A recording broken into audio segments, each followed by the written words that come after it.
जब भी आप जहाँ भी बोले, पहले खुले दिमाग से सोचे कि इसका परिणाम क्या होगा। यदि परिणाम अच्छा हुआ तो तुरंत बोल दें। यदि आप असंभव को संभव बनाना चाहते हैं तो असंभव को पाने के लिए आपको कुछ ऐसा करना होगा जो अकल्पनीय हो। यदि आप ऐसा कर सकते हैं तो आगे बढ़कर नया और अब तक जो सोचा ना गया हो ऐसा कुछ कीजिए। आज दुनिया को एक ऐसे इंसान की जरूरत है जो इस दुनिया को बदल सके। आप भी ऐसा कर सकते हैं।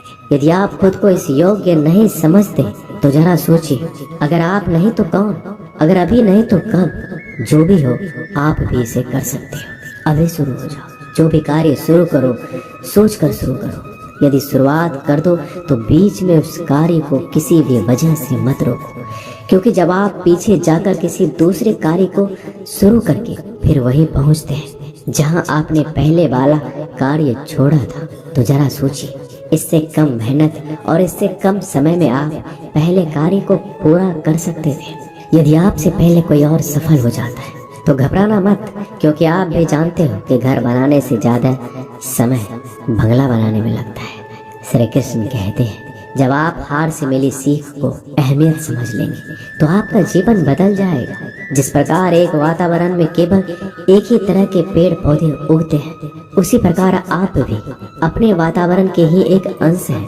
यदि आप अपने आप को बदलना चाहते हैं तो सर्वप्रथम अपने वातावरण को बदलिए। आप एक ही गलती को रोज दोहराकर अपने परिणाम और अपने जीवन को नहीं बदल सकते हैं। अपने लक्ष्य को बार बार बदलने से कुछ नहीं होगा। अगर बदलाव चाहते हो तो अपनी कोशिश करने के तरीके में बदलाव लाना होगा। परिवर्तन प्रकृति का नियम है, इसे स्वीकार करें एवं इस परिवर्तित जीवन का आनंद लेना प्रारंभ करें। श्री कृष्ण कहते हैं कि आप किसी भी चीज को लेकर चिंता करना छोड़ दीजिए, क्योंकि हमारी चिंता कोई और कर रहा है। इसलिए आप चिंता छोड़ उस काम पर पूरा फोकस लगा दीजिए जिससे आप अपने जीवन को बेहतर बनाने के लिए करना चाहते हैं। अगर ये सब करते हुए आपके साथ कुछ भी बुरा हो जाता है तो भी बिना रुके आपको अपनी मंजिल तय करनी होगी, आगे बढ़ना होगा, क्योंकि हमारे साथ जो कुछ भी बुरा या अच्छा होता है यह सब कुछ पहले से तय होता है। इसलिए इस बारे में चिंता करके आप अपना समय बर्बाद करेंगे और कुछ नहीं। भलाई हमारे इसी में है कि हमें बिना परेशान हुए अपने बहुमूल्य काम को तय समय पर पूरा कर लेना चाहिए। भगवान हमारे बारे में सब कुछ पहले से तय करके रखे, बस हमें चिंता छोड़ लगातार प्रयास करना चाहिए। अंत में हमें जो मिलना है वो मिल जाएगा। दोस्तों, इसे हम आपको एक छोटी सी कहानी के माध्यम से बताते हैं। एक बार की बात है, दो लड़के एक आश्रम में काम करते थे। वो दोनों अपने गुरु की दिन रात सेवा करते थे। उन दोनों लड़कों में से एक लड़की की बहन की शादी तय हो गई थी।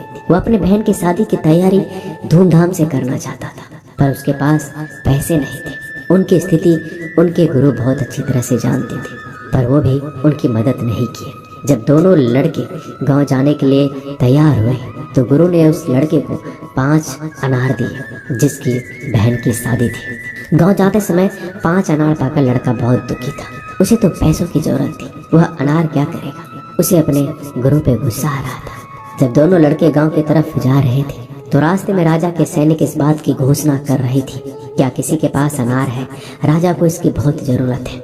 हमने बहुत प्रयास किया पर इस क्षेत्र में कहीं भी अनार नहीं मिला। राजा की बेटी बहुत बीमार है, उसे दवा के लिए अनार की जरूरत है।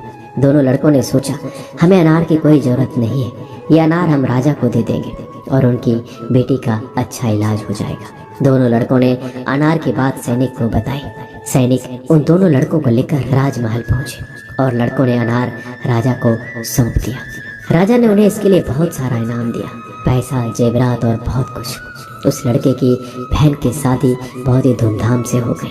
अब उस लड़के को इस बात पर अफसोस हो रहा था कि उसने बिना सोचे समझे अपने गुरु को कोस रहा था और उन्हें भला बुरा कह रहा था। बस इस वीडियो में इतना ही। मिलते हैं अगले वीडियो में। जय श्री कृष्ण।